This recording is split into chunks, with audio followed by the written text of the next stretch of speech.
ভেবে দেখেছেন মানুষের মন কতটা অদ্ভুত আর জটিল হতে পারে? ধরুন একজন বিবাহিত নারী যিনি প্রতিদিনের সংসার, দায়িত্ব আর সাধারণ রুটিনের মাঝে একদম ডুবে আছেন, কিন্তু হঠাৎ করেই তার জীবনে এমন একটা নতুন অনুভূতির জন্ম হলো যা তার পুরো পৃথিবীটাকে ভেতর থেকে উলটপালট করে দিল। মানে অন্য কারো প্রতি এক নতুন ভালো লাগা বা প্রেমের অনুভূতি। শুনতে সিনেমার গল্পের মতো মনে হলেও বাস্তবে কিন্তু এমনটা আমাদের চারপাশেই অহরহ ঘটছে। আজ আমি আপনাদের সাথে ঠিক এই বিষয়টাই খুব সহজভাবে শেয়ার করব, যেখানে আমরা জানব এমন পরিস্থিতিতে একজন মানুষের মনের ভেতর ঠিক কি অদ্ভুত পরিবর্তন ঘটে।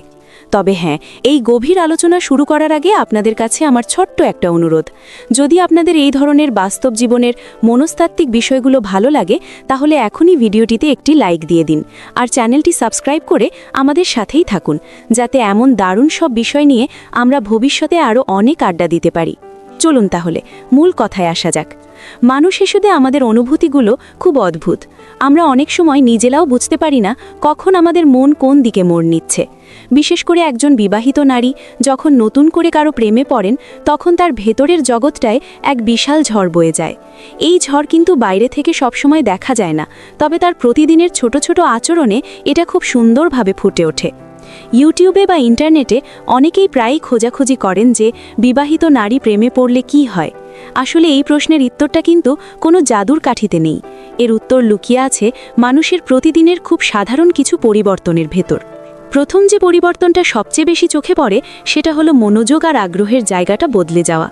একটু খেয়াল করলেই বোঝা যায়, আগে যে সংসারের ছোটোখাটো কাজগুলোতে তার খুব আগ্রহ ছিল, সারাদিন হয়তো ঘর গোছানো, রান্না করা বা পরিবারের সবার সাথে গল্প করা নিয়ে তিনি ব্যস্ত থাকতেন, সেই মানুষটার আগ্রহ হঠাৎ করেই যেন অন্যদিকে সরে যেতে থাকে। তার কাছে এখন নতুন একটা পৃথিবী তৈরি হয়েছে, নতুন একটা সম্পর্ক, নতুন একজন মানুষ। সেই মানুষটার সাথে কথা বলা, তাকে মেসেজ দেওয়া বা তার একটা ফোন কলের জন্য অপেক্ষা করা, এগুলোই তার কাছে সবচেয়ে বেশি আনন্দের কারণ হয়ে দাঁড়ায়। আগে হয়তো ফাঁকা সময় পেলেই তিনি টিভি দেখতেন বা পরিবারের কারোর সাথে আড্ডা দিতেন, কিন্তু এখন সেই ফাঁকা সময়টা তিনি নিজের জন্য চান, যাতে ওই নতুন মানুষটার সাথে একটু যোগাযোগ করা যায়। তার প্রতিদিনের একঘেয়ে জীবনের মাঝে এই নতুন সম্পর্কটা যেন একটা সতেজ বাতাসের মতো কাজ করে।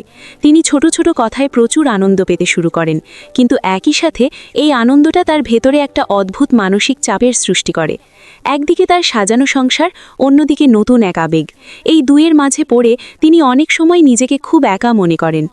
এবার আসুন আরেকটা খুব গুরুত্বপূর্ণ বিষয়ে কথা বলি, মানুষের মনের ভেতরের দ্বন্দ্ব বা টানা পড়েন। যখনই কেউ নতুন করে প্রেমে পড়ে, তখন তার আবেগগুলো খুব গভীর হতে শুরু করে। প্রথম দিকে এই নতুন সম্পর্কটা খুব দারুণ লাগে, মনে হয় যেন জীবনে নতুন করে বসন্ত এসেছে, নিজেকে আবার নতুন করে সুন্দর মনে হতে থাকে। কিন্তু দিন যত গড়াতে থাকে, আনন্দ আর রোমাঞ্চের পাশাপাশি তার মনে একটা অপরাধ বোধও জন্ম নেয়, কারণ তিনি খুব ভালো করেই জানেন যে তার একটা স্বামী আছে, একটা সংসার আছে, আর সমাজের কাছে তার একটা পরিচয় আছে।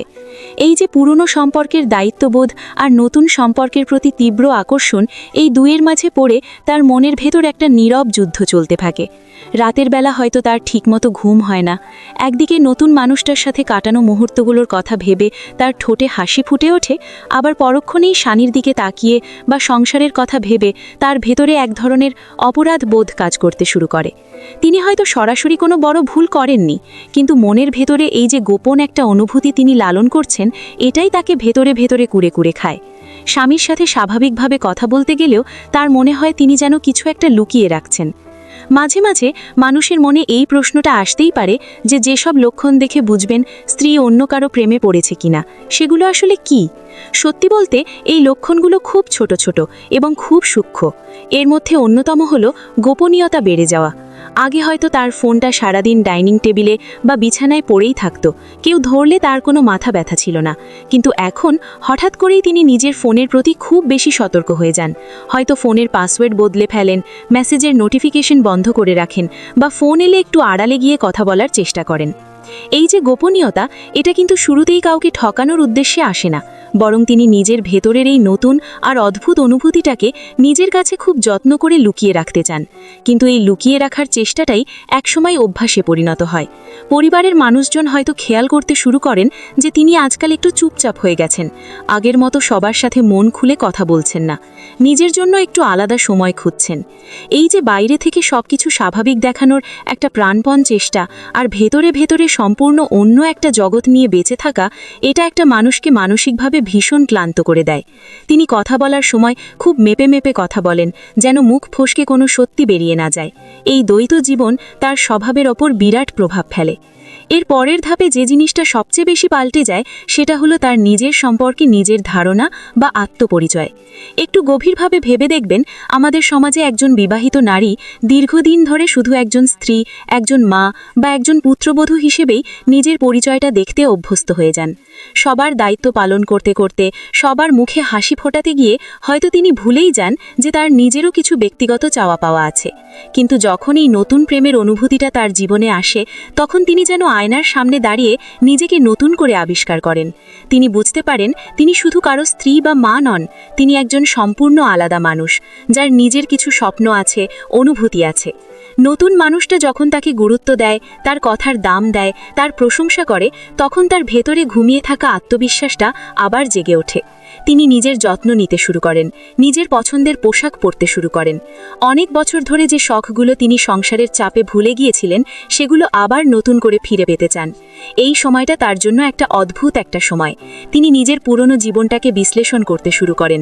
তিনি ভাবতে বসেন, এতদিন কি তিনি শুধু অন্যদের জন্যই বেঁচেছিলেন? নিজের জন্য কি কিছুই করার ছিল না?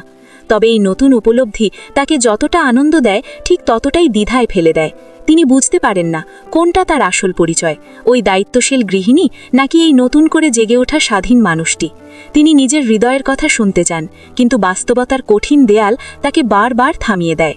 সমাজের ভয়, চন্দ্রের ভবিষ্যৎ আর দীর্ঘদিনের সাজানো সংসার, সবকিছু মিলিয়ে তিনি এমন একটা জায়গায় এসে দাঁড়ান যেখান থেকে সিদ্ধান্ত নেওয়াটা পৃথিবীর সবচেয়ে কঠিন কাজ হয়ে দাঁড়ায়।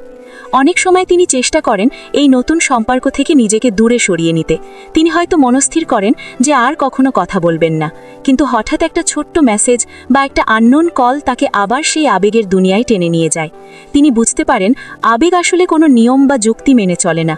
কখনো কখনো তিনি নিজের দাম্পত্য জীবনের ভুলগুলো খুঁজতে বসেন। কোথায় তাদের মাঝে গ্যাপ তৈরি হলো, কেন তাদের মধ্যে আগের মতো সেই টান নেই, এগুলো ভেবে তিনি কারণ খোঁজার চেষ্টা করেন। আবার কখনো তিনি এটাও বুঝতে পারেন যে নতুন এই সম্পর্কটাও হয়তো পুরোপুরি নিখুঁত নয়, শুধু নতুন বলেই এটা এত বেশি আকর্ষণীয় লাগছে। দিন শেষে এই পুরো যাত্রাটা তাকে মানসিকভাবে অনেক বেশি পরিণত করে তোলে। তিনি নিজের ভালো লাগা, নিজের সীমানা এবং জীবনের বাস্তবতা সম্পর্কে খুব ভালোভাবে বুঝতে শেখেন। হয়তো একসময় তিনি তার পরিবার আর সংসারকেই বেছে নেবেন এবং এই নতুন অনুভূতিটাকে একটা সুন্দর স্মৃতি হিসেবে মনের এক কোণে চাপা দিয়ে রাখবেন। আবার এমনও হতে পারে তিনি নিজের জীবনের জন্য একটা খুব সাহসী সিদ্ধান্ত নিয়ে বসবেন। তবে তিনি যে পথেই হাঁটুন না কেন, এই সময়টা তার জীবনের অন্যতম বড় একটা শিক্ষা হয়ে থাকে। তিনি বুঝতে পারেন যে জীবনটা শুধু দায়িত্ব পালনের জায়গা নয়, আবার শুধু আবেগে ভেসে যাওয়ার জায়গাও নয়। এই দুইয়ের মাঝে একটা সঠিক ভারসাম্য খুঁজে পাওয়াই হলো জীবনের আসল মানে। আজকের এই আলোচনাটা করার একটাই উদ্দেশ্য ছিল, আর তা হলো মানুষের মনের এই অজানা দিকগুলো সম্পর্কে একটু সচেতন হওয়া। আমরা যেন কাউকে বাইরে থেকে দেখেই খুব সহজে বিচার করে না ফেলি, কারণ প্রতিটি মানুষের মনের ভেতরে এমন কিছু যুদ্ধ চলতে থাকে যার খবর আমরা কেউই রাখি না। সম্পর্কগুলো খুব নাজুক হয়, তাই সম্পর্কের যত্ন নেওয়া, সঙ্গীকে সময় দেওয়া এবং তার মানসিক অবস্থার দিকে খেয়াল রাখা আমাদের সবারই দায়িত্ব। ভিডিওর একদম শেষে চলে এসেছি আমরা। এতক্ষণ ধরে যারা মনোযোগ দিয়ে আমার কথাগুলো শুনলেন, তাদের সবাইকে অসংখ্য